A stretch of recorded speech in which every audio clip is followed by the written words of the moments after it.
Man, I'm built different, period. I'm just built different, man. And I've always had an eye, discipline, and a work ethic that I've had at a young age that I just apply it there. Have you ever wondered how traditions begin? Sometimes, it's not from a grand decree or a royal proclamation, but from something small, something unexpected. Even an act of desperation. Today, I want to tell you a story about a kingdom that had never heard of Christmas, and how one hungry stable boy accidentally invented it. In a cold, gray kingdom, ruled by a powerful but distant king, the winter solstice was just another day. For the royals, it meant a lavish feast. For everyone else, it meant another cold night.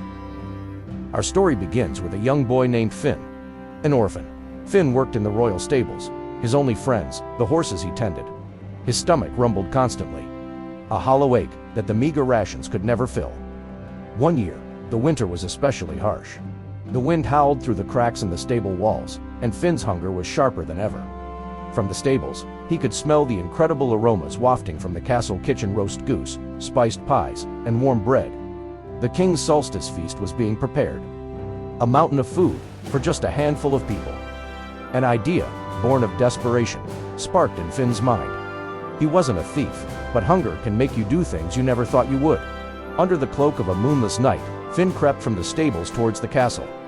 His heart hammered against his ribs. He knew the kitchens would be chaotic and, hopefully, unguarded. Slipping through a side door, he found himself in a wonderland of food. He grabbed what he could carry: a small roasted chicken, a loaf of bread, a few apples, and a string of sausages.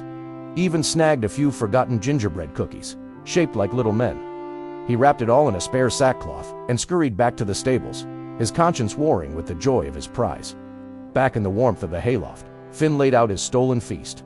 But as he was about to take his first ravenous bite, he heard a sniffle from the corner. It was Alara, the scullery maid, no older than him, crying from cold and hunger. A moment later, old Thomas, the groundskeeper, whose cough had been getting worse, shuffled in, seeking refuge from the wind. Finn looked at the food, then at their hopeful, weary faces. He couldn't eat it all himself. Not now. He broke the bread and shared the chicken. He passed around the apples and sausages. Soon, other servants, drawn by the smell and the quiet laughter, joined them. The farrier, the laundry maids, the young page, they all gathered in the hayloft, sharing the stolen feast. They ate, they talked, they shared stories, and for the first time, they weren't just servants, they were a family. Finn even gave out the gingerbread men, which brought smiles to everyone's faces.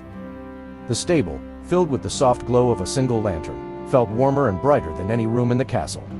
Meanwhile, in the great hall, the king noticed the missing dishes. Fury rose in him. He ordered his guards to find the thief. They stormed the castle, and it didn't take them long to follow the trail to the stables.